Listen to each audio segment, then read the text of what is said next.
राष्ट्रसंत महान अवैधनाथ जी महाराज की स्मृति में आयोजित 7 दिवसीय व्याख्यानमाला के 6ठे दिन मंचस्थ अतिथियों का मैं इस सभागार में हार्दिक स्वागत करता हूं। कार्यक्रम का शुभारंभ करते हुए मैं मंचस्थ अतिथियों से अनुरोध करूंगा कि वे मंच के दोनों तरफ से ज्ञान की अधिष्ठात्री देवी मां सरस्वती, भारत माता, महायोगी गुरु गोरक्षनाथ, हिंदुआ सूर्य, वीर शिरोमणि महाराणा प्रताप, युग पुरुष ब्रह्मलीन महंत अवैधनाथ जी महाराज एवं राष्ट्रसंत महंत दिग्विजयनाथ जी महाराज के चित्रों पर पुष्पांजलि करने की कृपा करें। पुष्पांजलि का यह कार्यक्रम भारतीय परंपरा के अनुरूप, भारतीय परंपरा में यह परंपरा रही है कि हम किसी भी सार्थक अनुष्ठान का प्रारंभ करते हैं तो वह देवी देवताओं महापुरुषों के चित्रों पर पुष्पांजलि, पूजा अर्चन, दीप प्रज्वलन के पश्चात करते हैं। मंचस्थ अतिथियों द्वारा उक्त कार्यक्रम भारतीय परंपरा के अनुरूप निर्वहन होता हुआ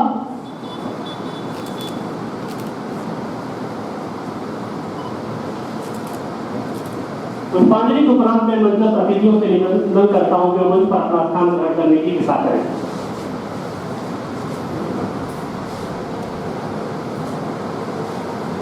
कार्यक्रम को आगे बढ़ाते हुए मैं महाविद्यालय की छात्राओं शिवान्या, रिया, दीपशिखा और बबली को सरस्वती वंदना एवं स्वागत गीत हेतु आमंत्रित करता हूं।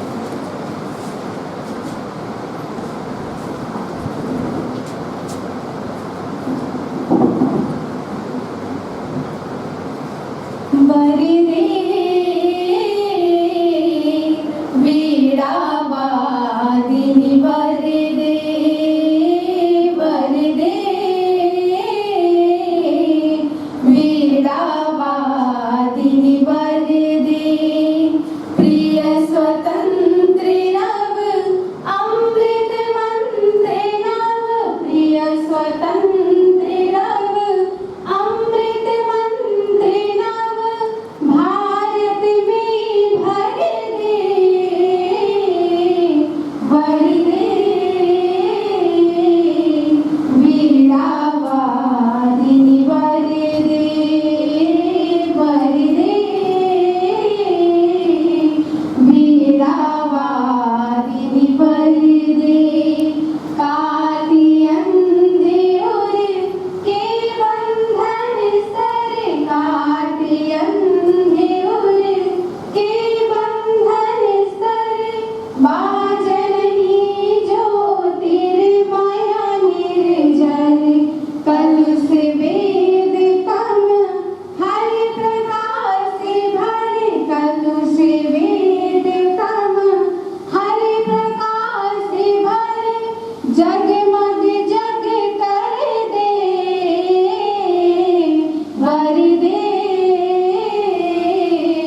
भरोसा है, हर कदम पे साथ का दिया हमें भरोसा है।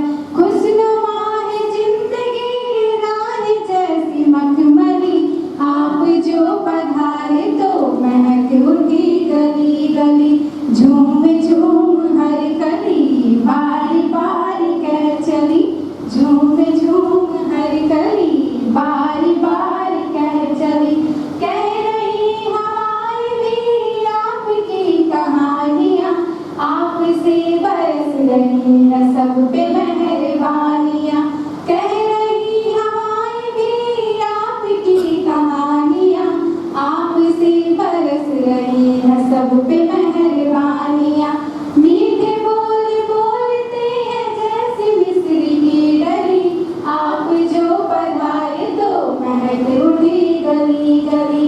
झूम झूम हर कली बारी बारी कह चली, झूम झूम हर कली बारी बारी कह चली।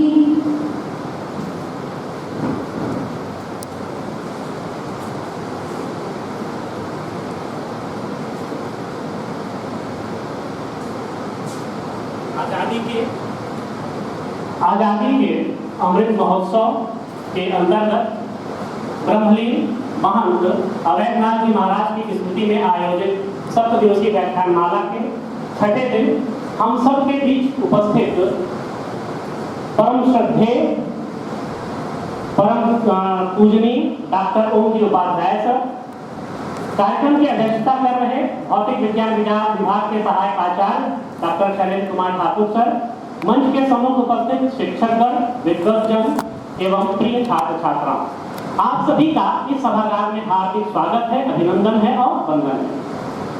हम सबके बीच मुख्य वक्ता के रूप में आज इतिहास की दुनिया की एक नामचीन हस्ताक्षर महान इतिहासविद परम श्रद्धेय परम पूज्य डॉक्टर ओमजी उपाध्याय सर उपस्थित हैं। आप वर्तमान में ICHR भारतीय इतिहास अनुसंधान परिषद नई दिल्ली में शोध एवं प्रशासन विभाग में निदेशक के पद पर कार्यरत हैं। आप इतने अल्प समय में, चाहे वह क्षेत्र अकादमिक हो, प्रशासनिक हो या विभिन्न क्षेत्रों में, आपने जिन ऊंचाइयों को प्राप्त किया है, जिन उच्चस्थ पदों पर आप आसीन रहे हैं, वह निश्चित तौर पे हम सभी के लिए प्रेरणा स्रोत है और हमारे साथ साथ हमारे विद्यार्थियों के लिए वह अत्यंत ही प्रेरणा स्रोत है। आपका जन्म इसी गोरखपुर की माटी में 1979 में हुआ। आपका लालन पालन इसी गोरखपुर की माटी में हुआ है। आपने हाई स्कूल से लेकर परास्नातक तक की सभी पढ़ाई प्रथम श्रेणी में उत्तीर्ण किया है। स्नातक एवं परास्नातक की परीक्षाओं में विश्वविद्यालय वरीयान सूची यूनिवर्सिटी मेरिट लिस्ट में आपका सर्वोच्च स्थान रहा है। आपने दीनदयाल उपाध्याय गोरखपुर विश्वविद्यालय से भक्ति इट्स कल्चरल इम्प्लीकेशन विषय पर PhD की उपाधि प्राप्त की। विश्वविद्यालय अनुदान आयोग की जूनियर एवं सीनियर रिसर्च फेलोशिप भी आपको प्राप्त हो चुकी है। इसके अतिरिक्त आप रिसर्च एसोसिएट के रूप में भी कार्य कर चुके हैं। लगभग 20 वर्षों का शोध, अध्यापन एवं प्रशासनिक कार्य अनुभव आपका रहा है। इसके अतिरिक्त 90 से अधिक राष्ट्रीय व अंतर्राष्ट्रीय संगोष्ठियों का संयोजन, समन्वयन एवं 145 से अधिक राष्ट्रीय व अंतर्राष्ट्रीय संगोष्ठियों में शोध पत्र वाचन, विशिष्ट वक्ता, मुख्य वक्ता, बीज वक्ता, सत्र अध्यक्ष की भूमिका का सफलतापूर्वक आप द्वारा निर्वहन किया जा चुका है। 41 शोध पत्र एवं आलेख आपके प्रकाशित हैं। इसके अतिरिक्त आपकी प्रमुख पुस्तकें, जिसका मैं यहाँ जिक्र करना चाहूंगा, जैसे Indian culture and heritage in south and south east Asia, Vijayam, Nath Panth एवं भक्ति आंदोलन, भारतीय उपमहाद्वीप में कृषि एवं कृषक समुदाय, भक्ति इट्स कल्चरल इम्प्लीकेशन, भारतीय राष्ट्रीयता अतीत से वर्तमान के अतिरिक्त आपकी अनेक पाठ्य पुस्तकें और जर्नल में भी लेख प्रकाशित हैं। अनेक कार्यशालाओं, व्याख्यान श्रृंखला एवं संवाद सत्रों का भी आपके द्वारा सफलतापूर्वक आयोजन एवं संयोजन किया जा चुका है। इसके अतिरिक्त प्रसार भारती, दूरदर्शन गोरखपुर और लखनऊ के साथ 50 से अधिक कार्यक्रमों का आपका अनुबंध भी है। जो भी इतिहास में रुचि रखने वाला व्यक्ति होगा, यदि वह YouTube पर समसामयिक मुद्दे, समसामयिक समस्याओं और ऐतिहासिक विषय वस्तु को अगर वह खोजता होगा तो अनेक ऐतिहासिक विषय वस्तु पर सर का ज्वलंत मुद्दों पर परिचर्चा न्यूज चैनल के वीडियो YouTube पर आपको अपलोड मिलेंगे। विश्वविद्यालय अनुदान आयोग की इतिहास हेतु गठित LOCF learning outcome based curriculum framework समिति के सदस्य के रूप में आपने 2019 से 20 तक अपनी सेवा दी है। केंद्रीय संस्कृत विश्वविद्यालय नई दिल्ली एवं सिक्किम केंद्रीय विश्वविद्यालय गंगटोक के बोर्ड ऑफ स्टडीज व नव नालंदा महाविहार के बोर्ड ऑफ रिसर्च स्टडीज के सदस्य के रूप में भी आपने कार्य किया है।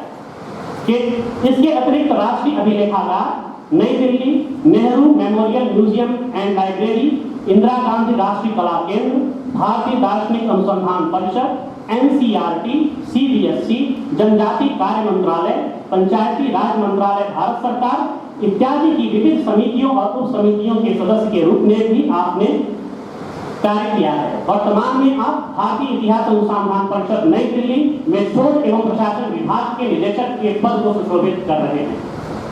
आपके परिचय के विषय में बस मैं इतना ही कहना चाहूंगा कि हथकंगन को वारसी क्या, पढ़े लिखे को फारसी क्या, प्रत्यक्ष को प्रमाण की आवश्यकता नहीं और आप जैसे महाभूति का प्रत्यक्ष रूप से दर्शन करके प्रत्यक्ष रूप से आपकी उपस्थिति से यह महाविद्यालय निश्चित रूप से धन्य हुआ है। हम सबों के लिए यह गौरवशाली विषय है कि आपका सानिध्य आज हम सबको प्राप्त हो रहा है। स्वागत की इसी कड़ी में भारतीय संस्कृति अतिथि देवो भव परंपरा का निर्वहन करते हुए मैं कार्यक्रम के अध्यक्ष श्री डॉक्टर ठाकुर सर से अनुरोध करूंगा कि वह मुख्य वक्ता को उत्तरी एवं स्मृति चिन्ह भेंट कर उनका स्वागत व सम्मान करें।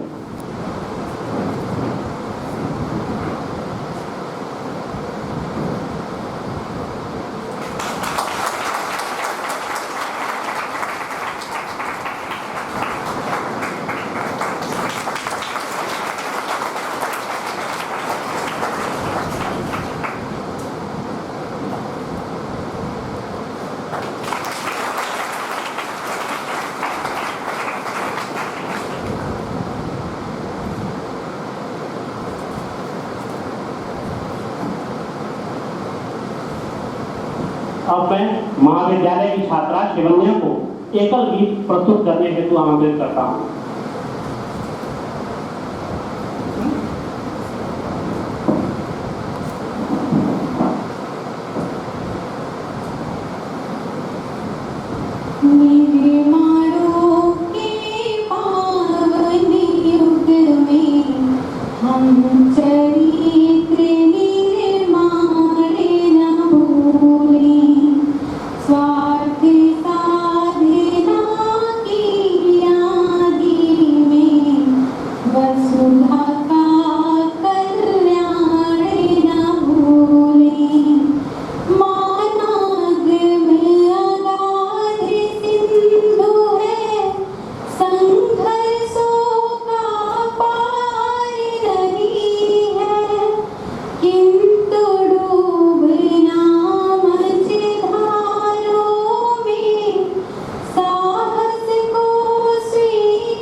हम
धन्यवाद श्रवण। एकल गीत के पश्चात अब मैं समय की मर्यादा को ध्यान में रखते हुए सीधे चौरी चौरा जनक्रांति भारतीय स्वाधीनता संग्राम की उपेक्षित महागाथा विषय पर सारगर्भित उद्बोधन प्रस्तुत करने हेतु परम आदरणीय डॉक्टर उपाध्याय सर को आमंत्रित करता हूँ।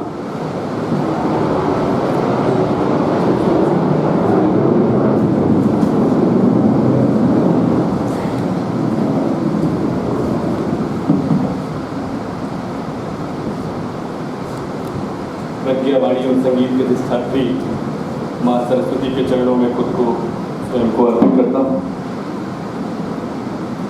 पूज्य राष्ट्रसंत ब्रह्मलीन महंत अवैधनाथ जी महाराज की स्मृति को मेरा कोटिसा नमन, जिनकी स्मृति में इस व्याख्यानमाला का आयोजन किया गया है। इस महाविद्यालय के यशस्वी प्राचार्य मेरे बड़े भाई, जो आज भौतिक रूप से इस महाविद्यालय इस मंच पर उपस्थित नहीं है, लेकिन मुझे इस महाविद्यालय के हर रजकण में, हर ईंट में उनका अक्स, उनकी कार्यशैली सदैव दिखाई देती है। ऐसे आदरणीय अग्रज डॉक्टर प्रदीप राव जी इस क्षेत्र को अपने ज्ञान, अपने समर्पण के साथ खुद जलकर प्रकाशित करते रहने वाले सभी आदरणीय शिक्षकगण, और जिनको केंद्र में रखकर इस तरह के सभी कार्यक्रमों का ताना बाना बुना जाता है, ऐसे मेरे बड़े प्रिय विद्यार्थी। न तो ये महाविद्यालय मेरे लिए नया है और न मैं इस महाविद्यालय के लिए। हाँ, मुझे ये जरूर बताया गया कि अधिकांश बच्चे आपको आज फर्स्ट सेमेस्टर के मिलने जा रहे हैं, तो बच्चे मेरे लिए नए और मैं उनके लिए नया हो सकता हूँ। एक और चीज़ मैं आपसे कहूँ कि मैं जो बातचीत करूँगा आपसे, मैंने वैसे 4-5 टॉपिक, जब मेरे अनुज डॉक्टर सुबोध ने मुझसे कहा था कि लेक्चर एक आपका चाहिए हमें, तो मैंने फौरी तौर पर मैं कहीं यात्रा कर रहा था, उन्होंने कहा कि टॉपिक आप बताएं। मैंने कहा सामान्यतः मैं टॉपिक जो मुझे बुलाता है उससे पूछता हूँ, लेकिन मुझे अपने घर में जाना है और मुझसे पूछा जा रहा है, तो जो 5-6 टॉपिक मुझे समझ में आए मैंने उनको बता दिया। और मैंने कहा इसको आप एक बार आदरणीय प्रदीप भैया से दिखा लीजिएगा और जिसका निर्देश करेंगे उस पर बातचीत कीजिए। उन्होंने विषय चुना चौरी चौरा, क्योंकि वो इस माटी का विषय है। यद्यपि मैं इस समय अभियान, इस पूरे अमृत महोत्सव में जो मैं अभियान जी रहा हूँ पूरे राष्ट्रीय आंदोलन को लेके, वो खास करके सांस्कृतिक राष्ट्रवाद की, तो मेरी एक बार इच्छा थी कि आपसे उस पर बात की जाए, लेकिन मुझे निर्देश हुआ चौरी चौरा। आप मुझसे, मैं अपने बातचीत को थोड़ा संकुचित करूंगा ताकि आपको मौका दूं कि आप मुझसे प्रश्न करें, जितने चाहे उतने प्रश्न करें। आप नहीं करेंगे तो मैं आपसे प्रश्न करूंगा, ठीक है ना? इसके पहले कि मैं अपनी बातचीत शुरू करूं, आप लोगों का थोड़ा शरीर का केमिकल इक्विलिब्रियम पहले बदलते हैं, थोड़ा हल्का करते हैं आपको, फिर अपनी बातचीत शुरू करते हैं। आप मेरे साथ बोलिएगा, भारत माता की, भारत माता की, भारत माता की। थोड़ा हल्का महसूस हो रहा है ना? चलो, चौरी चौरा बहुत गंभीर विषय है, हमारी अपनी माटी से जुड़ा हुआ विषय है। पूरे देश में इस पे हम लोग बातचीत करना, खासकर जब उसका 100वां वर्ष आया, तो हमने इस अभियान को उठाया और शुरू किया, क्योंकि चौरी चौरा के साथ बहुत खराब नैरेटिव, बहुत खराब विमर्श उसके साथ जुड़ गया। जो इतिहास की पुरानी पुस्तकें आपको मिलेंगी, आज तक जो भी चौरी चौरा पर प्रकाशित है, मैंने कुछ लिखा भी है, काफ़ी सारा, बोला तो बहुत है, पढ़ा सब कुछ है लगभग। अब तक जो भी चौरी चौरा पर प्रकाशित है, मुझे लगता है कि शायद ही कोई एक पंक्ति भी मुझसे छूटी होगी। अगर वो प्रकाश में है तो वास्तव में किसी लाइब्रेरी का हिस्सा है। इसलिए चौरी चौरा को लेके जो हमें लगा कि उसको जिस रूप में दुनिया को बताया जाना चाहिए था, जो वास्तव में उस घटना का स्वरूप था, उससे बहुत अलग हटकर उसको बताया गया, उससे उल्टा उसको बताया गया। चौरी चौरा की पूरी क्रांति को कुछ गुंडों का कृत्य कह देना, कुछ जाहिलों, गवारों का कृत्य कह देना, ये उस पूरी घटना का जितना बड़ा अपमान संभव था, उतना बड़ा अपमान करने का प्रयास किया गया, और बहुत स्ट्रेटेजिक तरीके से किया गया, बहुत सोच समझ कर किया गया। मुझे लगता है ये अनजाने में हुआ हो ऐसा शायद नहीं था। क्यों, मैं भी आपसे चर्चा करूंगा। इसीलिए बहुत एक और बड़ा कारण रहा कि बहुत एक शताब्दी हो गए। फरवरी 1922 की घटना है ये। अभी हम 2022 में चल रहे हैं, ठीक 100 वर्ष हो गए। लेकिन इस पूरे 100 वर्ष में चौरी चौरा की जन क्रांति को जितनी हेय दृष्टि से देखा गया, उसके पीछे जब मैंने कारणों की पड़ताल शुरू की कि क्या कारण रहा होगा कि इतने हेय दृष्टि से, इतनी उपेक्षित दृष्टि से जिस घटना को गौरवान्वित किया जाना चाहिए था, जिसको महिमामंडित किया जाना चाहिए था, क्यों ऐसा हुआ, तो मुझे दिखाई दिया कि वास्तव में जब इसकी सूचना, उस समय असहयोग आंदोलन पूरे देश में चल रहा है। बच्चे परिचित हैं सहयोग आंदोलन से, चौरी चौरा की घटना से?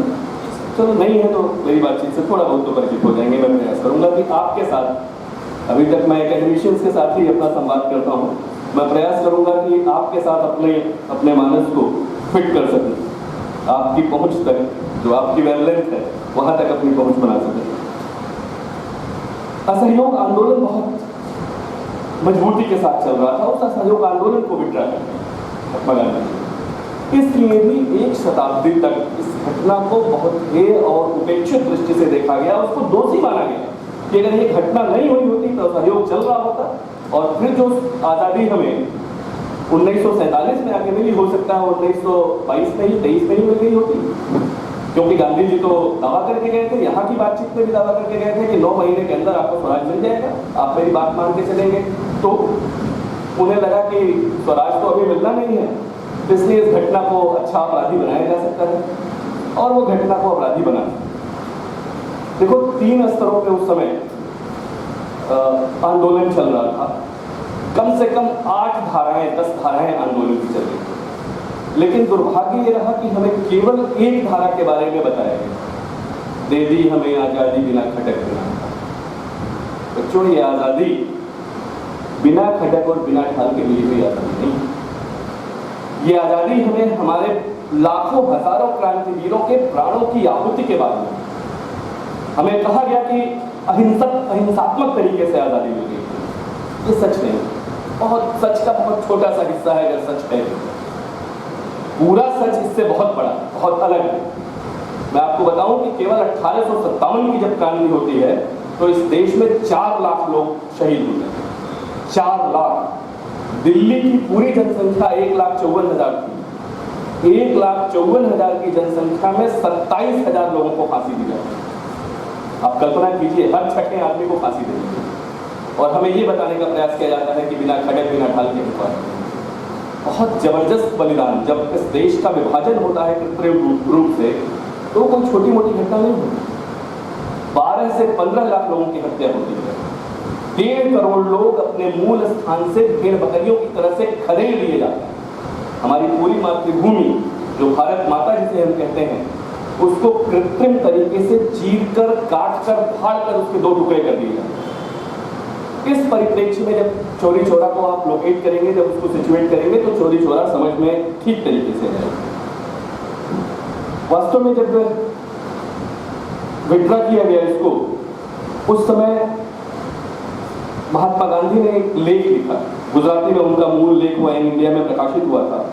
उस लेख का शीर्षक दिया उन्होंने चौरी चौरा का अपराध, चौरी चौरा का अपराध। और उसको कहा कि पूरा जो राष्ट्रीय आंदोलन चल रहा है उसमें ये विनाशक विष की तरह से, एक जहर की तरह से चौरी चौरा की घटना है, जिसने जहर बोल दिया है पूरे राष्ट्रीय आंदोलन में। और इसीलिए वो कहते हैं कि ये गुनाह है जिसने स्वराज्य के मार्ग में बहुत ठीक तरीके से बाधा पहुंचा दी है। वास्तव में इसको अभिशाप की तरह से देखने का प्रयास किया। मैं उसकी घटना के अभी विवरण में आऊंगा, लेकिन उसकी पृष्ठभूमि आपको बता दूं कि एक अभिशाप की तरह से देखने का प्रयास किया गया, क्योंकि ये ऐसे स्वनामधन्य जो तथाकथित वीर हैं, उनकी कहानी न होकर या उनके द्वारा किया गया न होकर, ऐसे गुमनाम लोगों की गांव के रहने वाले, बहुत छोटे कहे जाने वाले, हाशिए पर रहने वाले लोगों के द्वारा किया गया कार्य था, जिनको पूछना, जिनके बारे में सोचना बहुत जरूरी नहीं समझता। इस देश में उस समय 2 तरह की जेलें थी। मैं स्वनामधन्य क्यों कह रहा हूँ, ये भी अपने बच्चों को थोड़ा स्पष्ट करते हुए चलूं कि उस समय 2 तरह की जेलें थी। एक तो ऐसी जेलें थी जो डिटेंशन सेंटर्स थे, जहाँ पे एकदम जो चरम स्तर का अत्याचार हो सकता है वो होता था। लाहौर की जेल, सेलुलर जेल, मांडले की जेल, ये सब ऐसी जेलें थी जहाँ का एक दिन रहना 10 साल के बराबर का कष्ट था। कोड़ों से पीटा जाता था, रोज एक निर्धारित मात्रा में तेल फेरना पड़ता था, रस्सी बांटनी पड़ती थी, थोड़ा सा भी कम हुआ तो कोड़े पड़ते थे। एक निर्धारित समय, आप सावरकर, वीर सावरकर का कभी लेटर्स फ्रॉम अंडमान पढ़िए, रोंगटे खड़े हो जाते। केवल 7 मिनट शौचालय का प्रयोग करने की अनुमति, 7 मिनट बाद अगर कभी भी शौचालय की जरूरत पड़ती थी तो जिस कमरे में, जिस छोटे से सेल में रहना होता था, उसी में मलमूत्र त्यागना पड़ता था और उसी में रहना होता था। थोड़ी सी गलती हुई तो दीवार से टांग दिया जाता था। एक तो जेलों का तरीका ये था कि अपनी मातृभूमि के लिए लड़ने वाले रणबांकुरे इस तरह की जेल में रहते थे, और दूसरा कुछ लोगों की ऐसी साठगांठ थी, उन्होंने भी कहा कि हम भी जेल में रह साहब। लेकिन वो कैसे जेल में रहे, अभी मैं इसी दौरान नेशनल आर्काइव्स की फाइल पलट रहा था, मैं नाम नहीं लूंगा यहाँ, लेकिन एक नेताजी जो स्वाधीनता आंदोलन के दौरान जेल में रहे, बाद में इस देश में महत्वपूर्ण पदों पे रहे, वो जब जेल जाते हैं तो उनके लिए, आप यकीन करेंगे, उनके लिए वहाँ बैडमिंटन कोर्ट बनाया जा रहा है कि वो बैडमिंटन खेलेंगे यहाँ जेल में। उनके लिए इलेक्ट्रिक सेवर, जो अभी भी हम में से पता नहीं कितने लोगों के पास होगा, मेरे पास तो आज तक नहीं है, उनके लिए सन 1942 में ब्रिटेन से आयात करके इलेक्ट्रिक सेवर मंगाया जा रहा है जेल में रहने की। तो एक जेल ऐसी भी थी, कुछ जेलें ऐसी भी थी इस देश में। वो अंतर समझना होगा कि कौन, किसको हम वास्तविक वीर कहें और किसको साठ-गांठ वाला वीर कहें, कि जो साठ-गांठ करके अंग्रेजों से वो दुनिया को ये दिखा रहा है, जनता को ये दिखा रहा है कि वो भी जेल जा रहा है, लेकिन वो ऐसी कंडीशन की जेल जा रहा है। इसलिए जो चोरी चोरा के थे वो दूसरी श्रेणी के लोग थे, उनको समझना ठीक तरीके से चाहिए कि उनके मन में क्या चल रहा था। उन्होंने जो उनको समझ में आया, उन क्रांतिवीरों ने उसको अपने तरीके से किया, अपने जो उनका तरीका था उस तरीके से किया, और पूरे राष्ट्र के लिए उनका कोई निजी स्वार्थ नहीं था उसमें। अगर कोई स्वार्थ था तो पूरे राष्ट्र का स्वार्थ था उसमें। ये जन सामान्य के द्वारा किया गया, हाशिए पर रखे गए, जो एकदम नेपथ्य में रखा जाता है, ऐसे लोगों के द्वारा किया गया, जो समाज का अंतिम व्यक्ति है उसके द्वारा किया गया एकदम सर्वोच्च बलिदान था। उस साहसिक कृत्य की घटना को, जिसको मैं फिर कहता हूं बहुत गौरवान्वित किया जाना चाहिए था, उसे बहुत उपेक्षित और घृण करार दे दिया गया, उसे उपेक्षित कर दिया गया। जिसको असाधारण समझा जाना चाहिए था, उनको गुंडों का कृत्य कह दिया गया।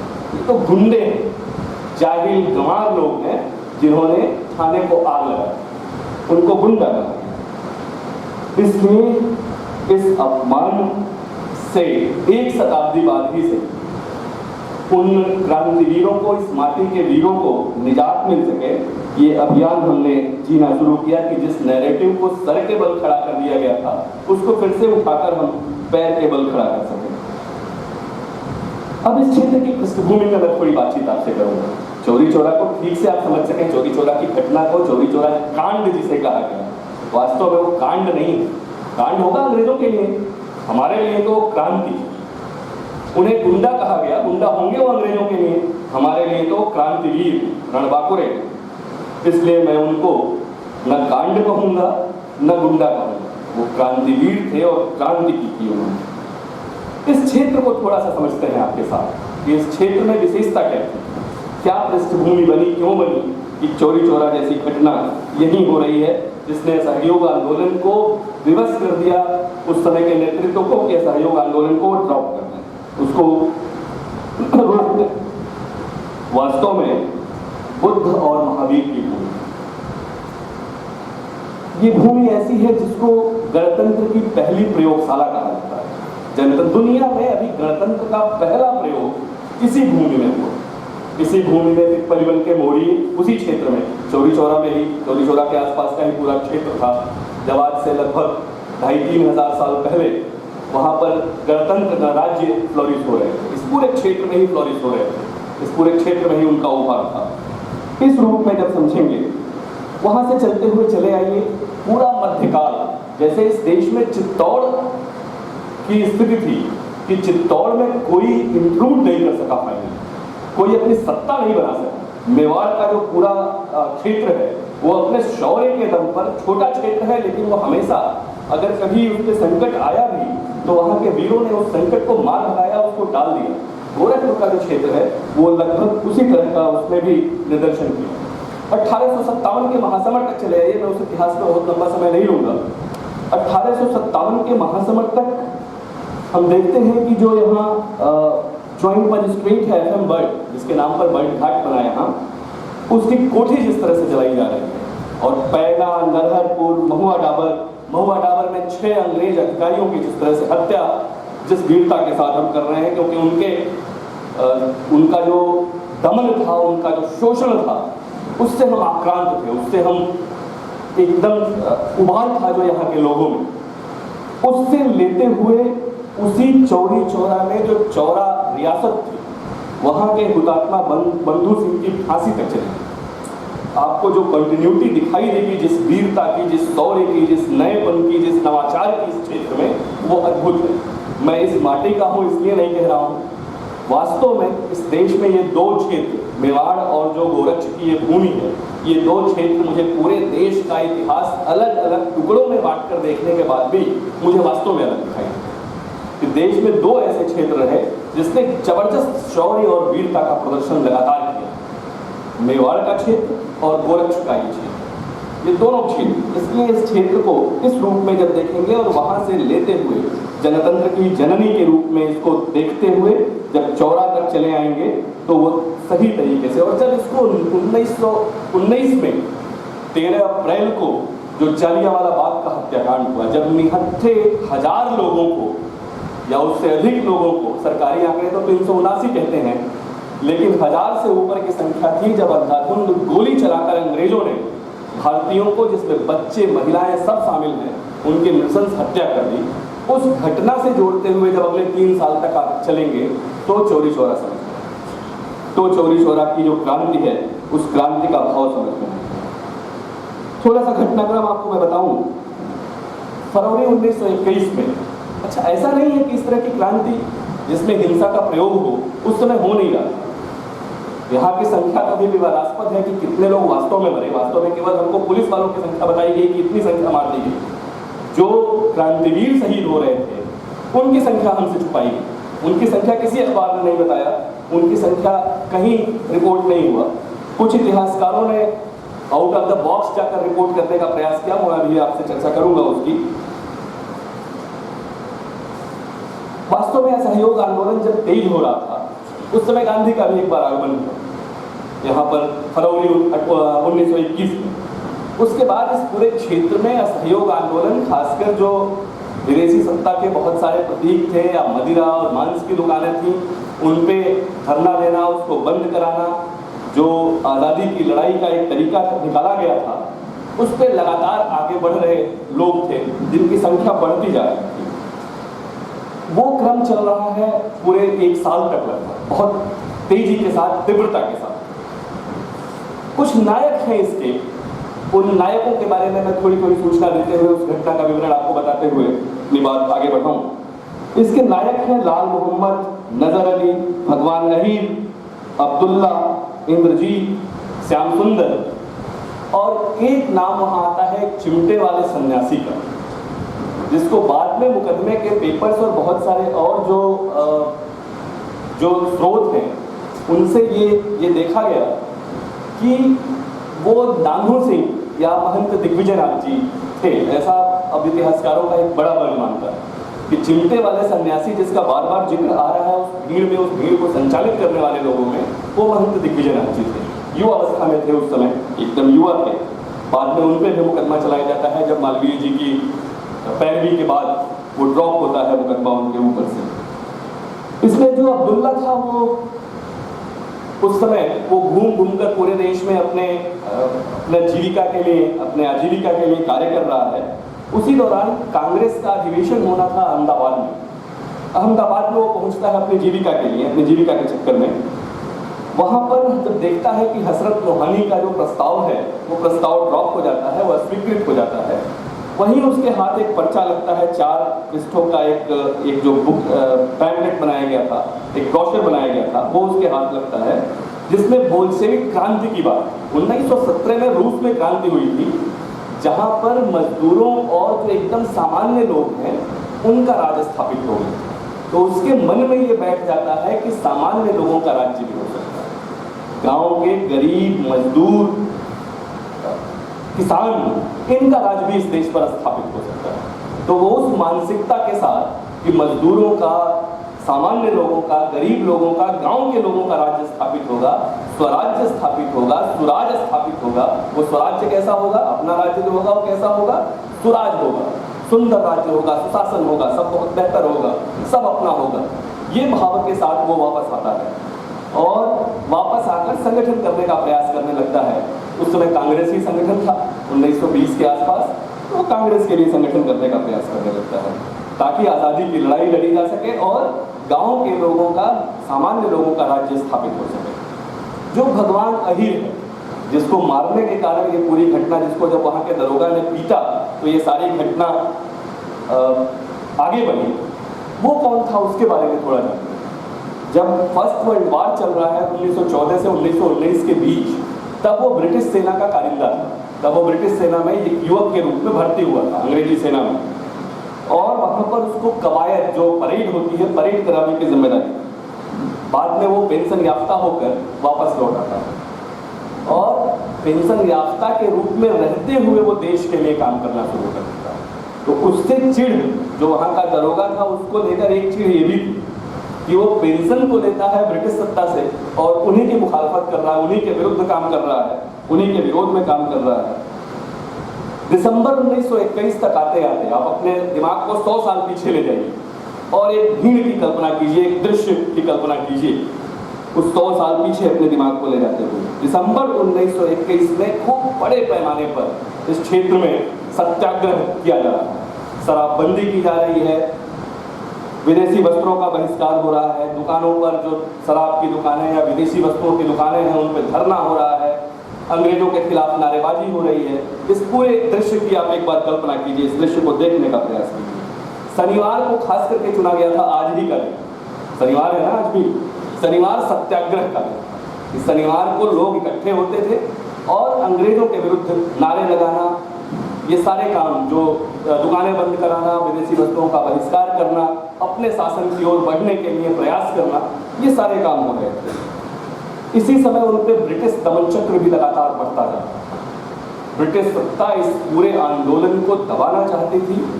उनको किसी भी तरीके से उसके ऊपर ये प्रेशर था ब्रिटिश सत्ता के ऊपर कि लंबे समय तक इस देश पर उनको निष्कंटक रूप से राज्य करते रहना है। तो उन पर लाठीचार्ज किया जाता था, घोड़ों की टापों से उनको कुचलवाया जाता था, इस तरह के बहुत सारे, जेल में डाला जाता था उठाकर, बहुत बड़ी संख्या ना हो तो उनको उठाकर जेल में डाल दिया जाता था, उस पर तरह तरह के अत्याचार किए जाते थे ताकि फिर ब्रिटिश सत्ता का विरोध करने का कोई साहस न कर सके। इसी क्रम में यही सब होते हुए 31 जनवरी 1922 का दिन आया, जब डिप्टी कलेक्टर था कसिया और देवरिया का, उसने क्या किया कि जो भी ब्रिटिश समर्थक लोग थे, ब्रिटिश समर्थक जमींदार थे, व्यापारी थे, उनकी एक बैठक बुलाई। जो भी सरकार समर्थक या ब्रिटेन अंग्रेजों के समर्थक जो लोग थे, उनकी एक बैठक बुलाई, पुलिस के सहयोगियों की एक बैठक बुलाई और उसमें एक ही एजेंडा रखा कि सत्याग्रह को स्थगित कराना। ये जो आंदोलन चल रहा है ब्रिटिशर्स के खिलाफ, अंग्रेजों के खिलाफ, इसको ड्रॉप कराना है, इसको स्थगित कराना है। इसी के विरोध में 1 फरवरी को जो यहाँ सत्याग्रही थे, जो आंदोलनकारी थे, जो क्रांतिवीर थे, उन्होंने अपनी बैठक की। डुमरी खुर्द एक गांव है चौरी चौरा के पास, वहां पर उनकी बैठक हुई डुमरी खुर्द में।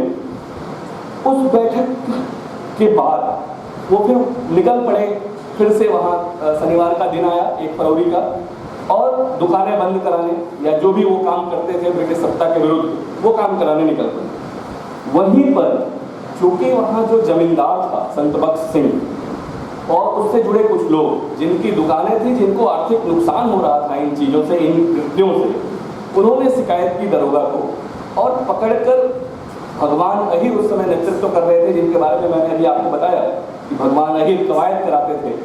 भगवान अहिर और उनके 2 साथियों को बुरी तरह से दरोगा ने पीट दिया, खूब पीट दिया। यहाँ से वो घटना किस तरह से मोड़ ले रही है आप उसको समझने का प्रयास कीजिएगा। उसके बाद फिर सत्याग्रही या जो क्रांतिवीर हैं वो इकट्ठा हो रहे हैं। एक शिकारी नाम का व्यक्ति है, उसके घर पर एक बैठक होती है। उस बैठक के बाद ये निर्णय लिया जाता है कि इस क्षेत्र के जितने स्वयंसेवक हैं, जितने सत्याग्रही हैं रहकर, सबको पत्र लिखा जाएगा। पत्र लिखकर उनको इकट्ठा किया जाता है। 4 फरवरी का दिन चुना जाता है और ये बात होती है कि हम लोग केवल भीड़ में या हम सभी मिलकर चलेंगे और उस दरोगा से पूछेंगे कि तुमने क्यों मारा, एक कार्यकर्ता को, एक क्रांतिवीर को क्यों मारा, बिना किसी खास कारण के क्यों पीटा, ताकि बाद में वो कभी हिम्मत ना कर सके कि उनको फिर से इस तरह का कोई कार्यवाही ना कर सके, इसलिए उससे पूछा जाता है। उसी समय जो जिला कांग्रेस कमेटी है उससे भी अनुमति मांगी है, लेकिन जिला कांग्रेस कमेटी के अध्यक्ष हैं मौलवी सुभानुल्लाह। मौलवी सुभानुल्लाह उस समय जिला कांग्रेस कमेटी के अध्यक्ष हैं। कम उम्मीद थी कि उनसे किसी तरह की अनुमति मिलेगी। क्यों? क्योंकि 1857 के महासमर में उनके परिवार ने अंग्रेजों की बहुत सहायता की थी, जिसके बदले अंग्रेजों ने उनको 52 गांवों की जिम्मेदारी दी थी। तो स्पष्ट था कि वो अंग्रेजों के कहीं ना कहीं पिट्ठू थे। इस कारण उनसे अंग्रेजों के विरुद्ध किसी सभा करने की या अंग्रेजों के विरुद्ध जाने की कोई अनुमति मिलेगी, ये कठिन था। और उस समय वही दुर्भाग्य से कांग्रेस कमेटी को लीड कर रहे थे। उनसे कोई किसी तरह की परमिशन मिलनी नहीं थी, मिली भी नहीं। इसके बावजूद मुंडेरा बाजार में एक सभा की गई। सभा करने के बाद 3-4 बजे के समय उस सभा का प्रोसेशन निकाला गया, जुलूस निकाला गया। और उस जुलूस में ये था कि वो थाना होते हुए पूछते हुए उस दरोगा गुप्तेश्वर सिंह से कि तुमने क्यों मारा भगवान अहिर और उसके साथियों को, और ये जताते हुए कि हम मारोगे तो ठीक नहीं होगा, इस तरह का की बातचीत करते हुए आगे बढ़ जाएगी वो पूरा जुलूस, वो पूरा प्रोसेशन। और आगे जाकर फिर जो उनका दुकानें बंद कराने और बाकी सब उस पर काम वो कर रहे थे आज़ादी की लड़ाई के रूप में, उस लड़ाई को आगे बढ़ाया जाएगा। ऐसा हुआ भी कि दरोगा से बात करके वो आगे बढ़ने लगे। बातचीत क्या हुई वो सबको सुनाई तो बहुत दे नहीं रहा था, लेकिन कुछ कारिंदों की और बातचीत हो गई कार्यकर्ताओं से। लेकिन कुछ कारिंदों के उकसाने पर, ये कारिंदों ने उकसाया दरोगा को कि तुम इतने कमजोर लोगों से इस तरह से डर जा रहे हो, 2500-3000 लोगों की भीड़ से डर जाओगे तो कैसे ब्रिटिश सत्ता चलेगी। कुछ 2500-3000 लोगों की भीड़ थी उस पूरे प्रोसेसन में। उसने लाठीचार्ज किया, पीछे से उस भीड़ आगे बढ़ रही थी और उसने जो पूरे क्षेत्र के चौकीदार बुला रखे थे, बाकी और जो पुलिस वाले थे, उनसे लाठीचार्ज करा। लाठी पड़ते ही कोई तैयारी नहीं थी। बहुत बार ये कहा जाता है, बहुत सारे इतिहासकारों ने और उस समय के क्रॉनिकलर्स ने लिखा है कि भीड़ पूरी तैयारी के साथ गई। आप यकीन कीजिए कि वो किसी तैयारी के साथ नहीं। जिन लोगों ने भी कहा, उन्होंने चैला समझते हैं आप सब, जो लकड़ी काट के फाड़ के रखी जाती है जलाने के, जिसके हाथ में जो मिला वो उठाया। जो छप्पर डाला जाता है, हम लोग अपने गांव में छान कहते हैं उसको, जो छान डाली जाती है उसमें जो कईन होती है और जो बाकी बांस लगाया जाता है, उसको खींच कर एक आध छान भी ऐसे उजाड़ दिया गया कि उसकी बांस, उसका कईन जो मिला उसको हथियार बना दिया, क्योंकि उनके साथियों पर लाठी पड़ रही थी लगातार। उसके अलावा वहीं से एक रेलवे लाइन पीछे से गुजर रही थी, उस थाने के पीछे से रेलवे लाइन गुजरती है। आप में से जो चोरी चोरा गए होंगे उन्होंने देखा होगा, उस पर जो बजरी पड़ी रहती है, जो कंकड़ पड़े रहते हैं, वही कंकड़ उनके लिए मिसाइल थी उस समय, क्योंकि वही कंकड़ चलाकर उठाकर फेंकना उन्होंने शुरू किया थाने की ओर। इसके बाद उन पर गोली चलाने का आदेश हो जाता है। उन क्रांतिवीरों पर गोली चलाई जाती है और अंधाधुंध गोली चलाई जाती है। लेकिन उस समय की निर्लज्ज रिपोर्टिंग देखिए कि ये बताया जाता है हर चीज में कि कितने पुलिस वाले मारे।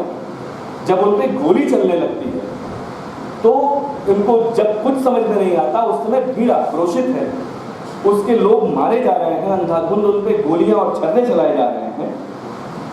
ऐसे में उनको जो ठीक लगा उस समय वो। और फिर मैं कहता हूं कि वो किसी व्यक्तिगत एजेंडे से, किसी निजी स्वार्थ से वशीभूत होकर वो नहीं करते। उनको ब्रिटिश सत्ता से इस मातृभूमि को मुक्त करना, उस समय उनको जो उचित लगता है वो करते हैं। उसी में से कुछ लोग जाकर बाजार से जो कनस्तर है तेल का, वो कनस्तर दौड़ कर उठा कर लाए, वो भी खरीद कर नहीं लाते, वो भी घटना बड़ी अच्छी आती है, रिकॉर्ड पे ये घटना है कि वो पैसा मांगता है तो डांट कर धमका कर उठा कर ले आते हैं, क्योंकि उस समय उन्हें कुछ समझ में नहीं आ रहा था। उस तेल को डालकर और जब गोलियों की बौछार बंद नहीं हो रही है, ऐसे में उसको आग लगा दिया। लेकिन जब उसकी रिपोर्टिंग की बात आती है कि अब इसको शीर्ष नेतृत्व को बताया जाना है देश के या अखबारों को बताया जाना है, तो कोई अखबार कोई जो रिपोर्ट है उसमें वो कितने क्रांतिवीर शहीद हुए ये नहीं बताता। राममूर्ति जब इस पे सबसे पहली बार लिख रहे हैं तो वो लिखते हैं कि 11 लोग तो ऑन द स्पॉट मर गए, 26 लोग उनकी जानकारी में तुरंत मार दिए गए जो क्रांतिवीर थे उनमें से। लेकिन सारी ऊर्जा लोगों ने केवल इसी पे लगा दी कि उसने कितने पुलिस वाले मारे, 17 लोग मारे गए कि 24 मारे गए कि 23 मारे गए, पूरी ऊर्जा इसी पे लगा दी गई। यहाँ 100 लोग मारे गए कि 200 लोग मारे गए, कितने शहीद हुए, कितने घायल हुए, इसकी चिंता किसी ने नहीं।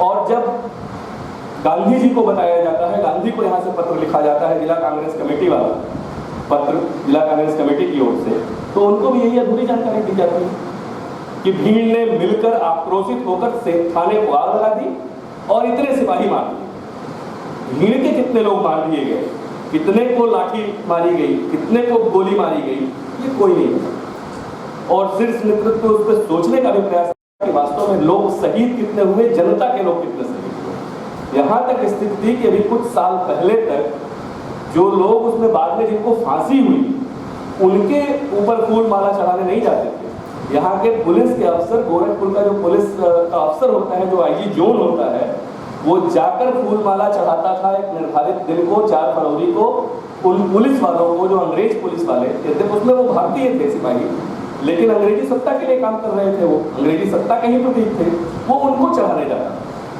वो उनको फूल माला चढ़ा कर आता था। वो प्रक्रिया कम से कम अभी रुकी है।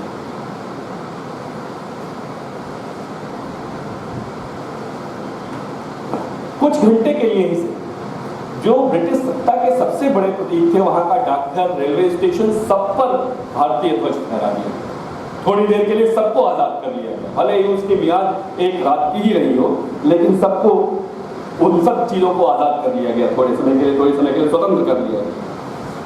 गांधी जी को जब इसकी सूचना, जैसा मैंने कहा, जब अधूरी सूचना दी गई तो उन्होंने पूरे असहयोग आंदोलन, जो बहुत मजबूती के साथ असहयोग आंदोलन चल रहा था उस समय, उसको विड्रॉ किया।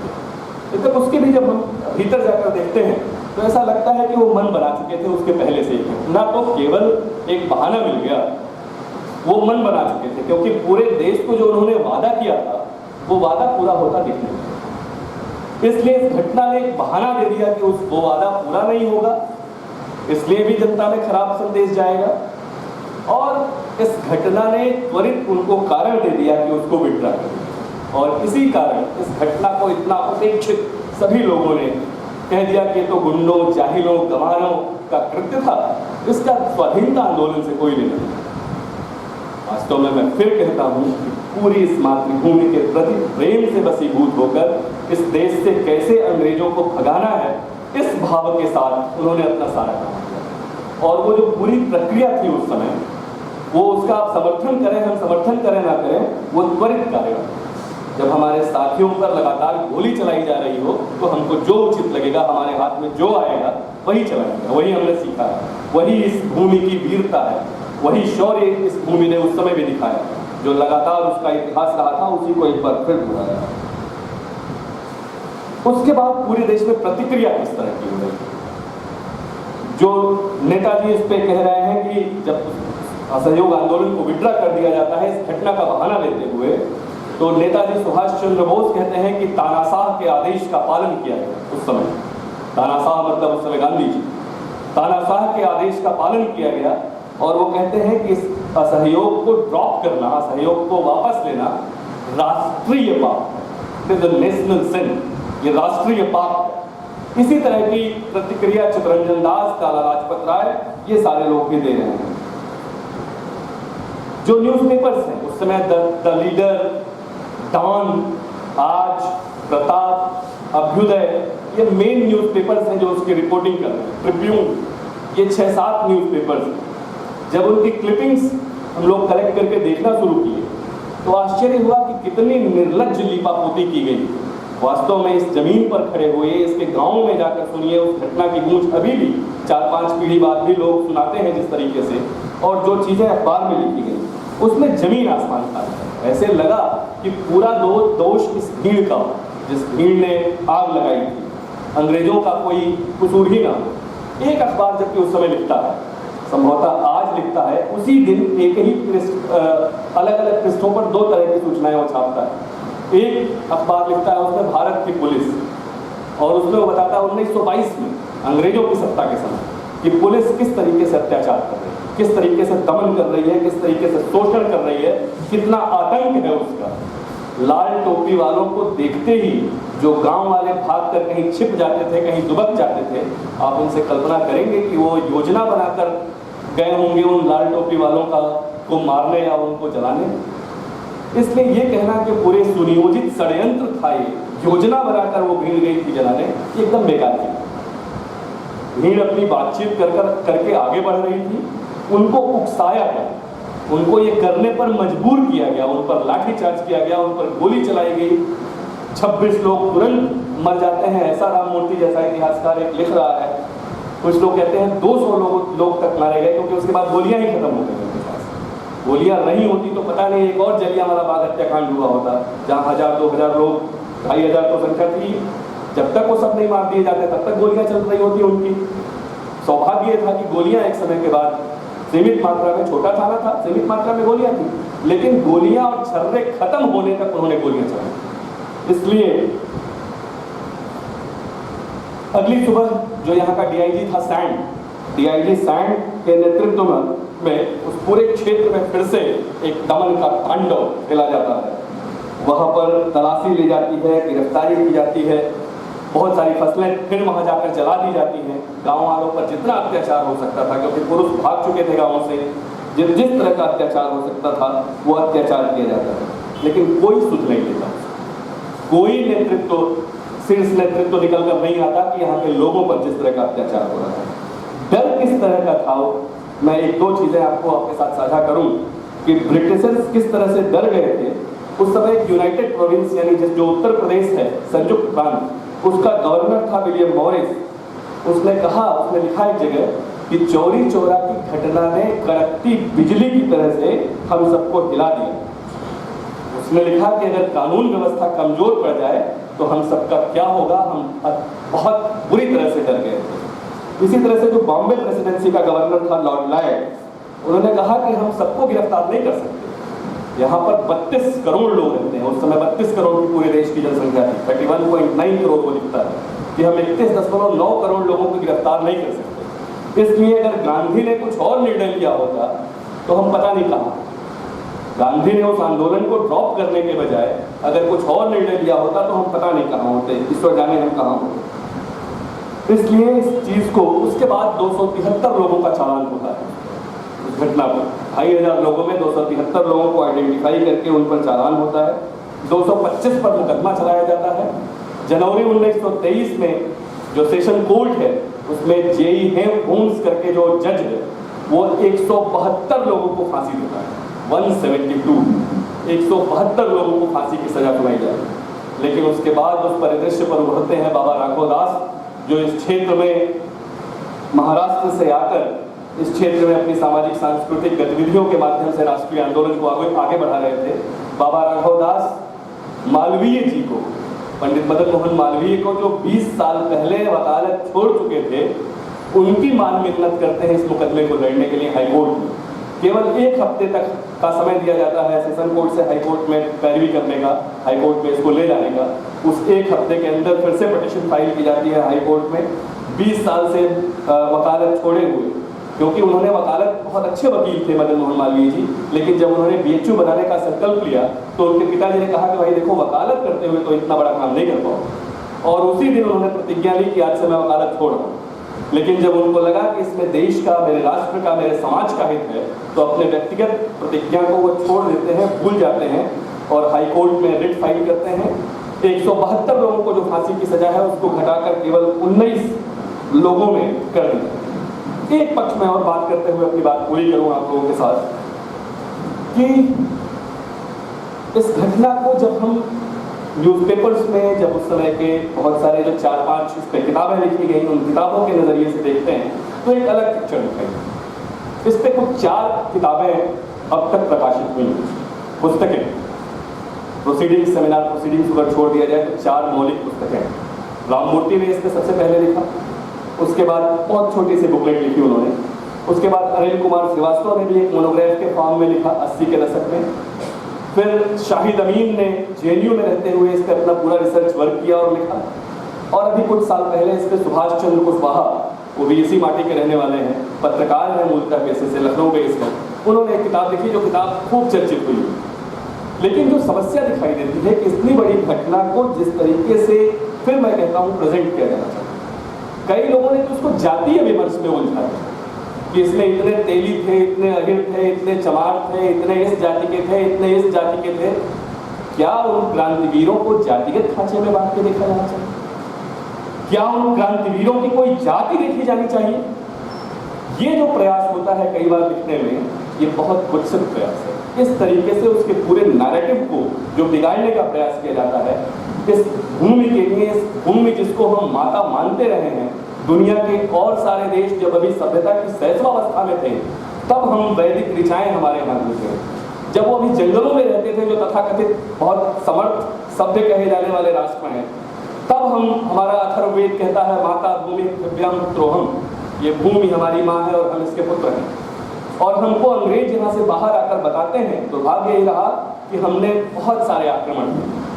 हमारे यहाँ शक आए, हूण आए, यवन आए, कुषाण आए, पहलव आए, पार्थियन आए, मंगोल आए, तुर्क आए, मुस्लिम आक्रांता आए, अंग्रेज आए। और अंग्रेज जब आए तो उन्होंने हमारी संस्कृति की जड़ों पर प्रहार करने का प्रयास किया। उन्होंने हमें हमारी संस्कृति की जड़ों से काटने का प्रयास किया, हमारी ज्ञान परंपरा के जड़ों से काटने का प्रयास किया, क्योंकि उनको ये समझ में आ गया था कि अगर इस देश को यहाँ इसकी नॉलेज ट्रेडिशन से, इसकी संस्कृति से नहीं काटा गया तो यहाँ पर शासन बहुत लंबे समय तक नहीं किया जा सकता। इसीलिए घटना आती है, मैं अपने विद्यार्थियों के साथ बहुत छोटी सी घटना उसका उल्लेख करते हुए अपनी बात पूरी करने की ओर बढ़ूँ। एक घटना आती है कि एक अंग्रेज अफसर जब यहाँ आता है, उसकी ड्यूटी यहाँ लगती है, उसी समय यहाँ कुंभ हो रहा है, प्रयाग में या हरिद्वार में। वो प्रयाग या हरिद्वार के उस कुंभ में जाता है और अचानक देखता है कि 25 लाख लोग, 40 लाख लोग, 30 लाख लोग वहाँ इकट्ठे हो रहे हैं।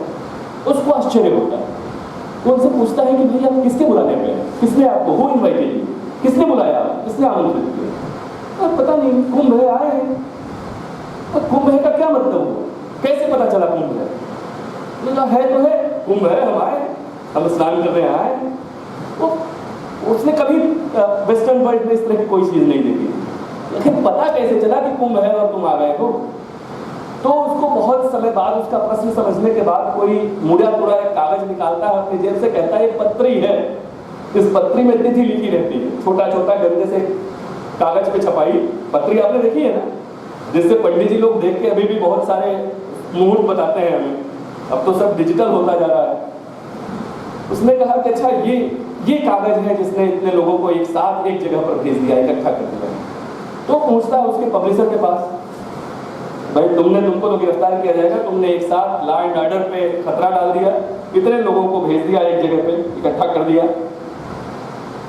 वो बताता है कि नहीं साहब, ये तो मैं तो केवल छापता हूँ, बनाते ये हैं फला, वो यहाँ रहते हैं। तो जाता है, देखता है कि एक गमछा लपेटे हुए एक गरीब सा आदमी, जिसे लोग पंडित कहते हैं यहाँ, उसने लिखा है, उसको बनाया है। और उसके उस पत्री को देखकर एक जगह पर एक दिन में 40 लाख लोग, 30 लाख लोग इकट्ठे हो गए हैं। और तब उसको समझ में आता है कि इस देश पे अगर ठीक तरीके से राज करना है, अपनी रिपोर्ट बनाता है, वो रिपोर्ट है कि वो उसको समझ में आता है कि इस देश पर अगर राज करना है तो इसके जड़ों से इसको काटना है।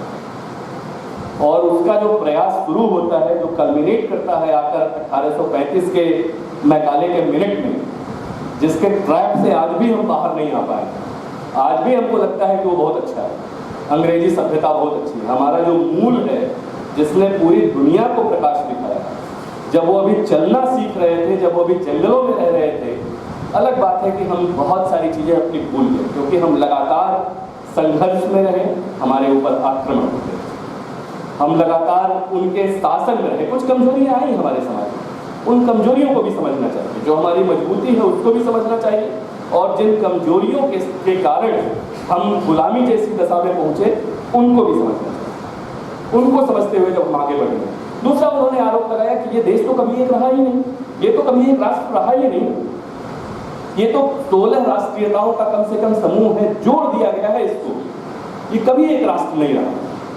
क्योंकि उनको ये सिद्ध करना था कि आप लोग बहुत असभ्य, जंगली, बर्बर लोग हैं, हम आपको सभ्य बनाने आए।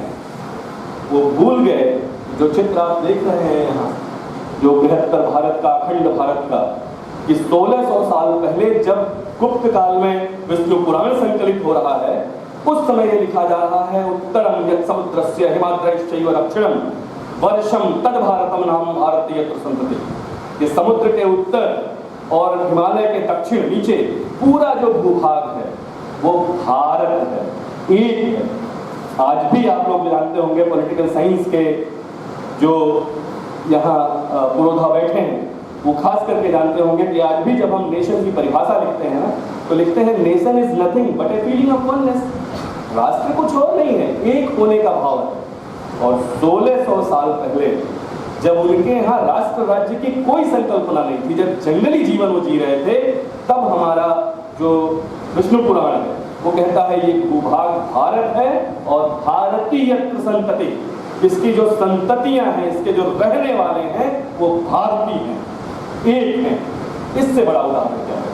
लेकिन उन्होंने हमें बताया कि नहीं, आप तो असभ्य, जंगली, बर्बर लोग हैं, आप, ये राष्ट्र कभी एक नहीं रहा, कभी एक होगा भी नहीं। इसलिए इस रूप में जो सांस्कृतिक राष्ट्रवाद की धारा भी चल रही थी, जो जालियांवाला बाग जैसे हत्याकांड चल रहे थे, उसमें ये पूरी चोरी चोरा की। तो एक तो पक्ष ये रहा जो वहाँ के अखबारों ने, पुस्तकों ने बताया, इतिहासकारों ने बताया। एक छोटा सा पक्ष और 1 मिनट में मैं वो बात आपको बताऊं कि यहाँ के गाँव में क्या, यहाँ की परंपरा में उस घटना को कैसे देखा जा रहा था, जनता कैसे उस घटना को देख रही है। उनकी नज़र में तो ये गुंडों द्वारा किया गया कृत्य था, जाहिलों गंवारों द्वारा, लेकिन हम कैसे उसको देख रहे हैं। यहाँ वही एक गांव है सहुआपोल। सहुआपोल में कोमल पहलवान रहते, जो सरकारी रिकॉर्ड में जिनको कहा गया कि बहुत दुर्दांत डकैत है, वो डकैत है, बहुत बहुत खतरनाक डकैत है। लेकिन वहाँ के लोकगीतों में सहुआपोल के जो कोमल पहलवान हैं वो कैसे हैं, क्या उनके बारे में कहा जा रहा है, मैं सुनाता हूँ 1-2 लाइन। उसमें लिखा जा रहा है वहाँ के लोकगीतों में कि सहुआपोल में कोमल तपलें, सहुआपोल में कोमल तपलें, फुकलें चौरा थाना, ठीक दोपहरिया चौरा जर गई, कोई मरम न जाना भैया, कोई मरम न जाना। ये लिखा जा रहा है उनके बारे में। और जब वो पकड़े जाते हैं उसमें जंगल में ही, दूसरी तरफ वाले जो देवरिया रोड वाला, जब पकड़े जाते हैं तो एक लाइन और वहाँ के लोकगीतों में चलती है कि साथी गद्दार हो गई हैं, साथी गद्दार हो गई हैं, गोरा दिखले रुपैया हो, कुसमी जंगल में पकड़े हैं आपन कोमल भैया हो। ये वहाँ गीत चलता है। कितनी श्रद्धा है, कितनी श्रद्धा है उनके प्रति लोगों में।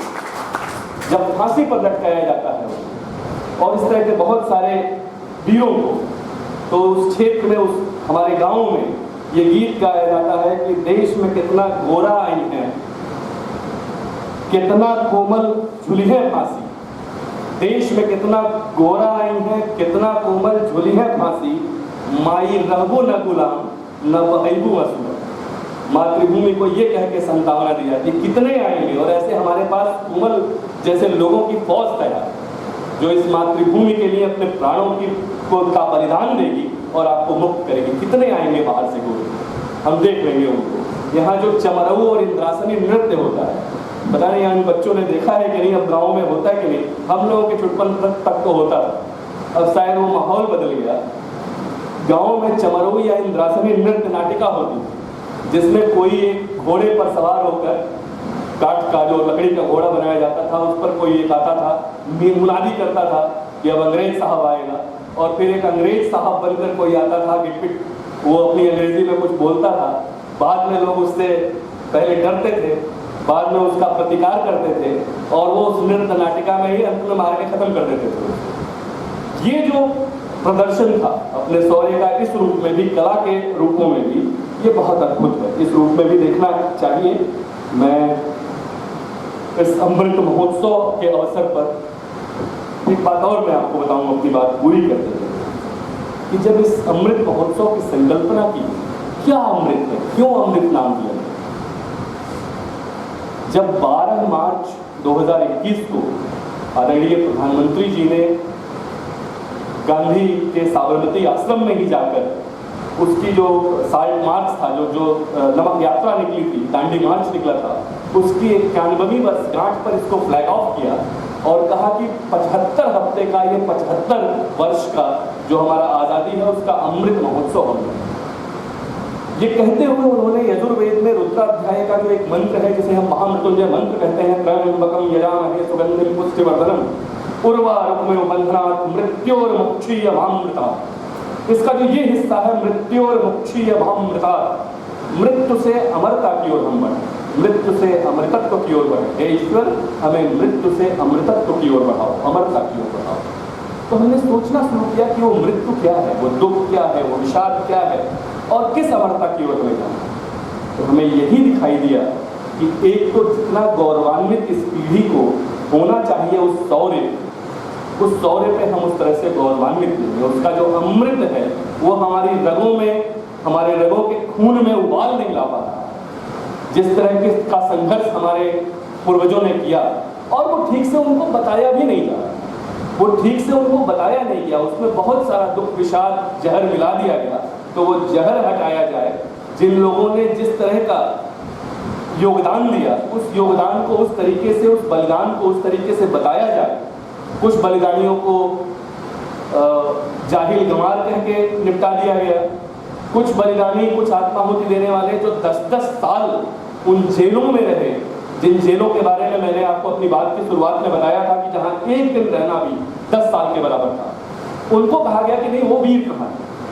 मैं तो आज भी चिल्ला के कहता हूं कि ऐसे लोगों को 3 दिन परमिशन लेके लिस्ट बना के उनकी और उन्हीं कंडीशंस में रख दिया जाए, केवल 3 दिन, और फिर उनसे पूछा जाए कि अब बताइए उनके बारे में, वीर सावरकर के बारे में आपका क्या कहना है, उनको आप वीर मानते हैं कि नहीं। उन लोगों के सुर बदल। तो इस चीज को, इस अमृत को पाने का प्रयास हम इस अमृत महोत्सव में करें। इसी बात के साथ मैं काव्य व्यक्ति के साथ अपनी बात पूरी करूं, इस युवा शक्ति का स्मरण करते हुए कि देश हवा, मिट्टी और पानी से, देश हवा, मिट्टी और पानी से बना है। देश पुरखों की कहानी से बना है। खून से हस्ताक्षर कर दे गगन पर, देश उस पागल जवानी से बना है। देश उस पागल जवानी से बना है। बहुत बहुत धन्यवाद। धन्यवाद। एक बार बोलना, भारत माता की, भारत माता की, भारत माता की। अब आप प्रश्न जल्दी जल्दी कर सकते हैं। आप नहीं करेंगे तो मैं करूंगा। हाँ प्लीज बताओ। माइक है क्या? कोई माइक दे सकते हैं? मीडिया को कोई माइक दे सकते हैं क्या?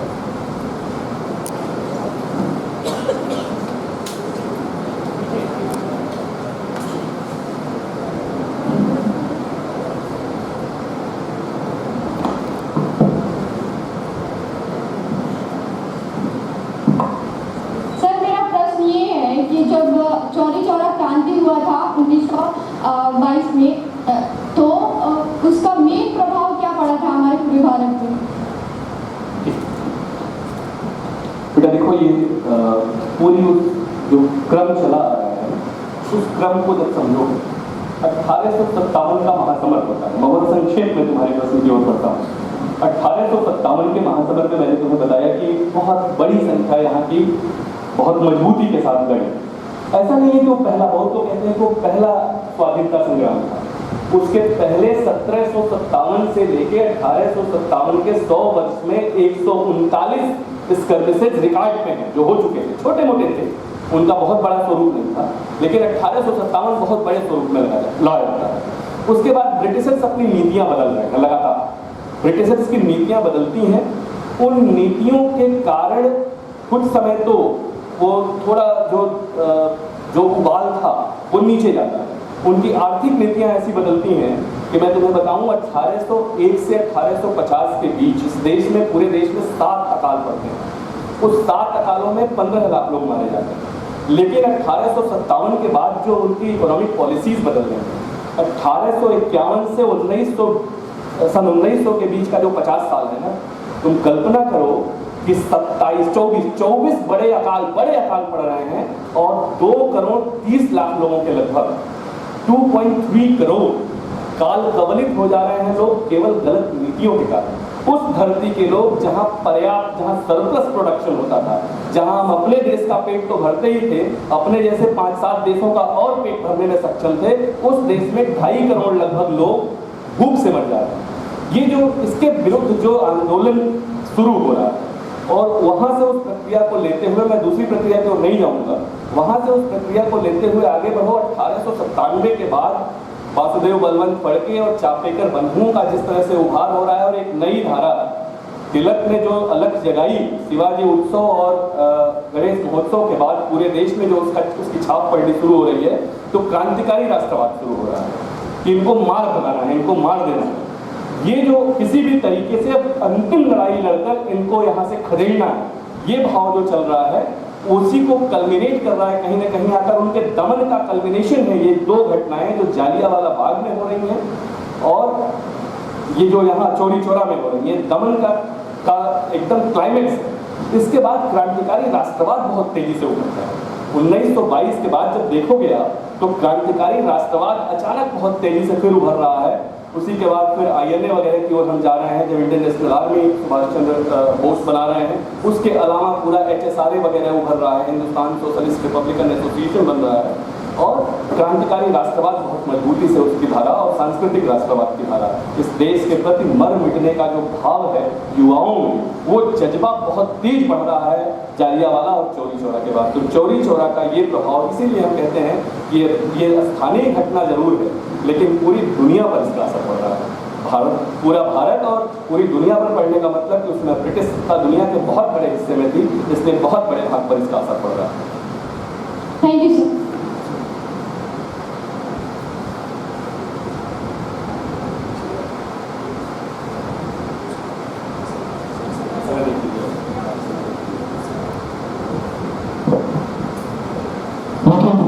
सादर प्रणाम आपको सर। वर्तमान समय में युवा हैं, तो सर मैं आपका अपना पर्सनल भाव पूछना चाहूंगा। सर आप किसकी ओर थे? सर हमारे क्रांतिकारी 2 पक्ष थे, एक हिंसा के पुजारी थे, एक अहिंसा पक्ष के थे। सर आपके हृदय में किसका विशेष प्रभाव पड़ा, अहिंसा का या हिंसा का? थोड़ा कठिन प्रश्न है, लेकिन फिर भी मैं तुम्हारे प्रश्न का बहुत स्पष्ट उत्तर दूं कि प्रभाव मिश्रित है, मिश्रित ही होना नहीं चाहिए। हम वास्तव में पहले भी हिंसा करने वाले लोग नहीं, लेकिन हमें हिंसा पर मजबूर किया जाए तो हम रुकने वाले लोग नहीं। जब परिस्थितियां इस तरह की बना दी जाएं कि हिंसा ही मार्ग बचे, तो धर्म हिंसा तथा ही बचा। इस देश में धर्म की स्थापना के लिए हिंसा को हमें असल में आधा ही पढ़ाया गया। अहिंसा परमो धर्म, अहिंसा परम धर्म जरूर है, लेकिन उसी की अगली पंक्ति आप जानते हैं उस श्लोक की अगली पंक्ति क्या है? धर्म हिंसा तथैव च। लेकिन अगर धर्म के लिए हिंसा की जाए, धर्म की रक्षा के लिए की जाए हिंसा, तो वो हिंसा जायज है। यहाँ पे उस धर्म की स्थापना और उसकी रक्षा का प्रश्न था। वास्तव में लड़ाई केवल इसलिए नहीं लड़ी जा रही थी। मैं बार बार ये कहता हूँ, इस दौरान आज़ादी के अमृत महोत्सव में जो देश भर में मेरे सैकड़ों शायद लेक्चर्स हुए होंगे देश के हर कोने में, मैंने एक बात बहुत स्पष्टता के साथ कही कि ये लड़ाई केवल पॉलिटिकल पावर के ट्रांसफर के लिए नहीं थी। जो हजारों लाखों क्रांतिवीर अपने प्राणों की आहुति दे रहे थे, उनका सपना केवल ये नहीं था कि राजनीतिक सत्ता का हस्तांतरण हो जाएगा। उनका सपना केवल ये नहीं था कि किसी जान की जगह गोविंद बैठ जाएगा सत्ता बनाकर। ये बहुत छोटा सा उसका हिस्सा था। वो वास्तव में लड़ किस चीज के लिए लड़ते? आप जब जितने भी इस तरह के क्रांतिवीर हैं उनकी वैचारिकी पढ़ेंगे ना, तो ये लगता है कि वो केवल स्व के अपना जो हमारा है, जिसे कुचलने का प्रयास किया गया, जिसे कुचल दिया गया, हम उसकी पुनर्स्थापना के लिए लड़ रहे थे। हम अपने धर्म के लिए, हम अपनी संस्कृति के लिए, अपनी भाषा के लिए, अपनी शिक्षा व्यवस्था के लिए, अपनी समाज व्यवस्था के लिए, अपनी आचार प्रणाली के लिए, अपनी न्याय व्यवस्था के लिए, हम उसके लिए लड़ रहे थे कि स्व की पुनर्स्थापना हो जाए। इसीलिए मैं बार बार कहता हूं कि we fought for resurrection of स्व। हम स्व के पुनरुत्थान के लिए, स्व की पुनर्स्थापना के लिए अपने स्वधर्म की लड़ाई लड़ रहे थे। सभी यही कर रहे थे। मैं आपको बताऊं कि जब 1882 में आनंद मठ लिखा जा रहा है, तो बंकिम इस देश की जब आराधना कल्पना करते हैं, आप सब गाते होंगे वंदे मातरम। वंदे मातरम में क्या गाते हैं? तुम दुर्गा दस प्रहर धारिणी, माँ भारती और माँ दुर्गा एक हैं, ये हम गाते हैं कि ये देश हमारी मातृभूमि और माँ दुर्गा एक है। उसके ठीक 10 साल बाद स्वामी विवेकानंद जब 3 दिन 3 रात विवेकानंद शिला पर ध्यान करके उठते हैं और कोई उनसे पूछता है कि इस ध्यान में आपने क्या देखा, 1892 दिसंबर की बात है ये, तो वो कहते हैं कि मैंने पाया कि भारत माता और माँ जगदम्बा में कोई अंतर नहीं। मैंने देखा कि इस देश की सेवा में और अपने धर्म की सेवा में कोई अंतर नहीं है। मैंने देखा कि इस देश के शोषितों, पीड़ितों, वंचितों, दलितों की सेवा करने में और अपने धर्म की सेवा करने में, अपने माँ दुर्गा की सेवा करने में कोई अंतर नहीं।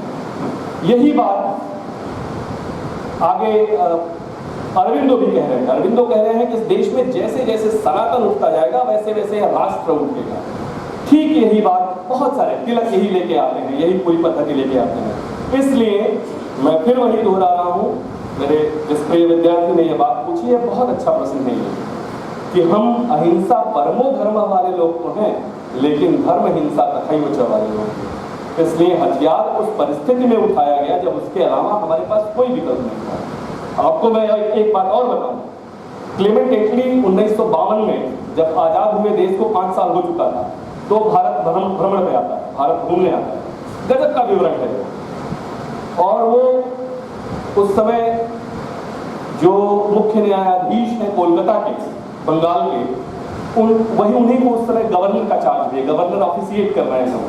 उनके यहाँ वो रुकता है, उन दोनों का वार्तालाप, उस वार्तालाप को कभी पढ़िए, क्योंकि वो पूछते हैं गवर्नर साहब, मुझे उनका नाम अभी तुरंत किस्मत में नहीं आ रहा है, वो क्लेमेंट एटली से पूछते हैं कि आपने क्यों भारत छोड़ दिया 1947 से, क्या वजह है, क्यों भारत छोड़कर आप चले? क्योंकि आपके पास उस समय 1960 तक का प्रपत्र था इस देश पर शासन करने का।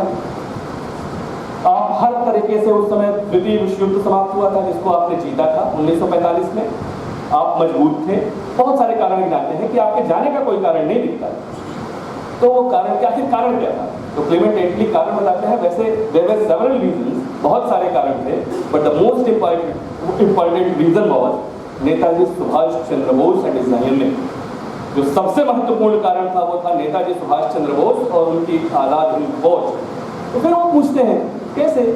1933 से तो नेताजी सुभाष चंद्र बोस देश से बाहर है, 41 में आते हैं फिर बाहर भेज दिए जाते हैं, 45 से वो गायब है, 1945 से उनका पता ही नहीं चल रहा है। कुछ लोग कह रहे हैं मर गए, कुछ लोग कह रहे हैं विमान दुर्घटना में उनका वो समाप्त हो गए। कैसे? वो कैसे कारण हो सकते हैं? जो बात उन्होंने बताई वो इसी हिंसा और अहिंसा के प्रश्न को सॉल्व करेगी, उससे जुड़ती है। उन्होंने कहा कि उनकी आज़ाद हिंद फौज ने, हमारी सेना, हम लोग इस देश पर शासन करते थे भारतीयों के बदौलत। हमारी सेना में अधिकांश भारतीय थे जिनको हमने बंदूक देके भारतीयों को ही मरवाया उनसे, हम उनकी बदौलत काम करते थे। लेकिन नेताजी और उनके आज़ाद हिंद फौज ने उस पूरी सेना की मानसिकता बदल दी।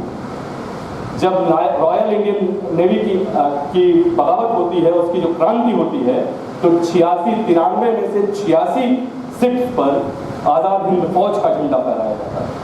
कहते हैं कि अब हमको ये डर लगने लगा था कि कौन सी बंदूक जो हमने ही पकड़ाई है वो हमारी ओर ही मुड़ जाएगी, हमको मालूम ही नहीं। नेताजी सुभाष चंद्र बोस ने मानसिकता इस तरह से बदल दी थी।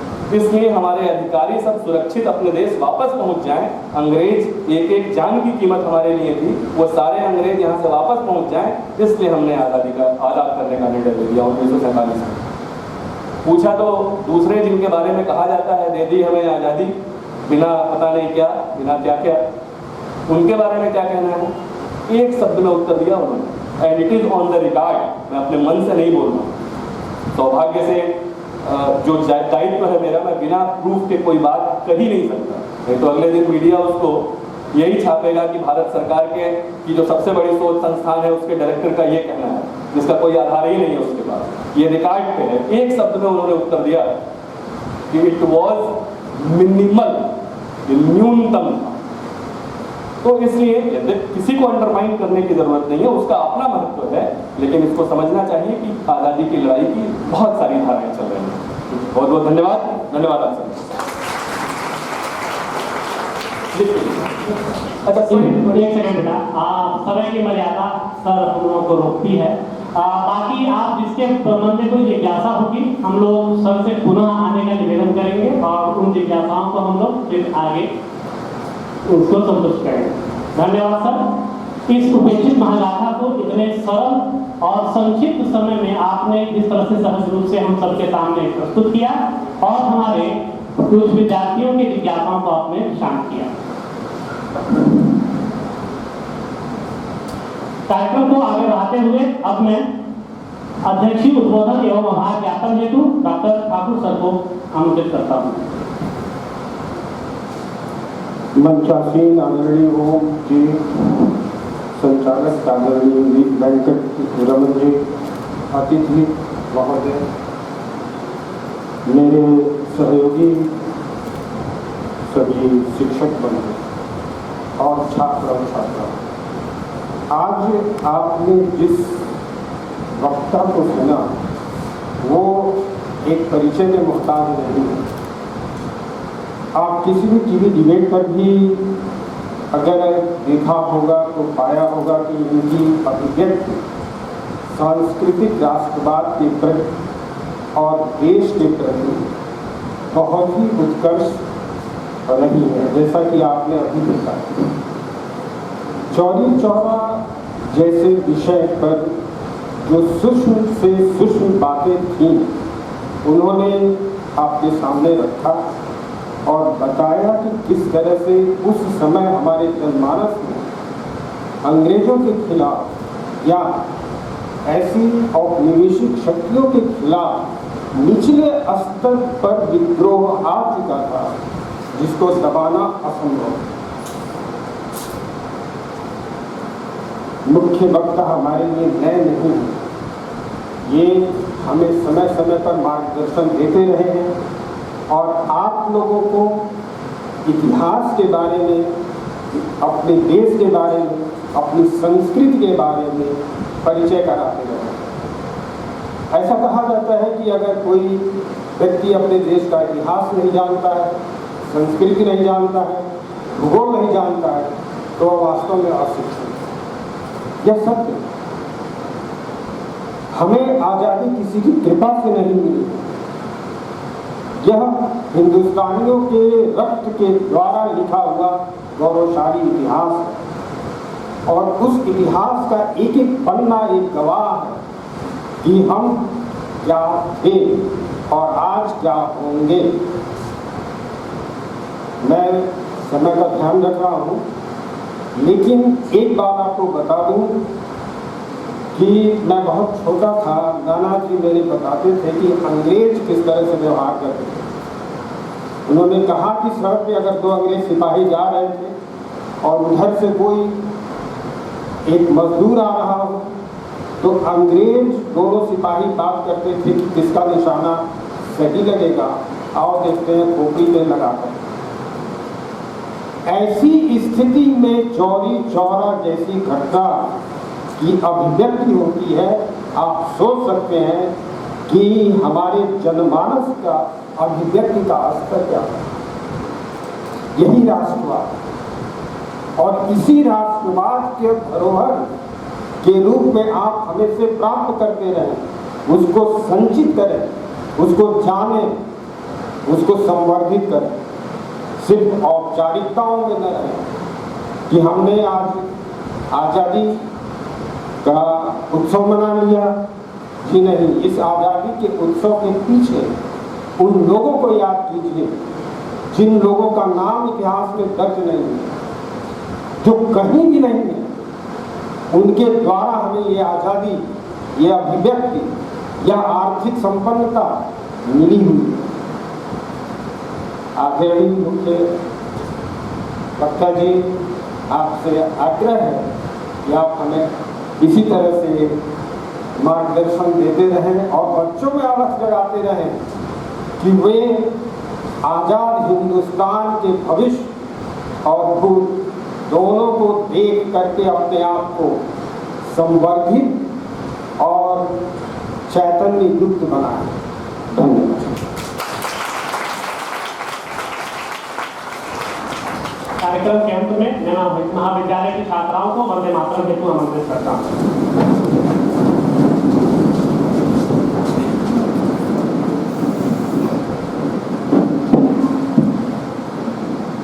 सावधान।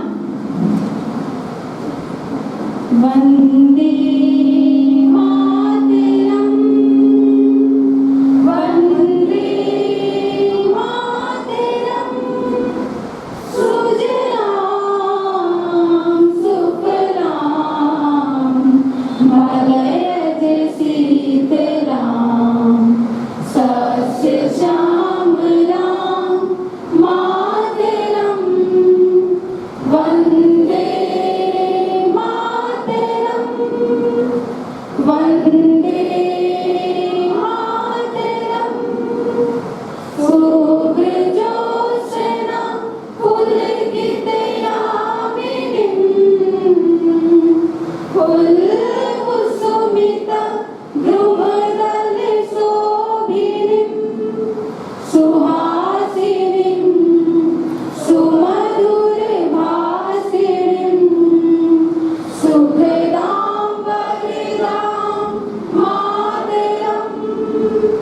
वंदे मातरम, वंदे मातरम, कोटि कोटि कंठे कर कर निनाद करारे, कोटि कोटि भुज धृत हर कर वाले, केवले माँ तुम्ही अबले बहुबलधारिणीं नमामि तारिणीं रिपुदलवारिणीं मातरम्। वंदे मातरम, वंदे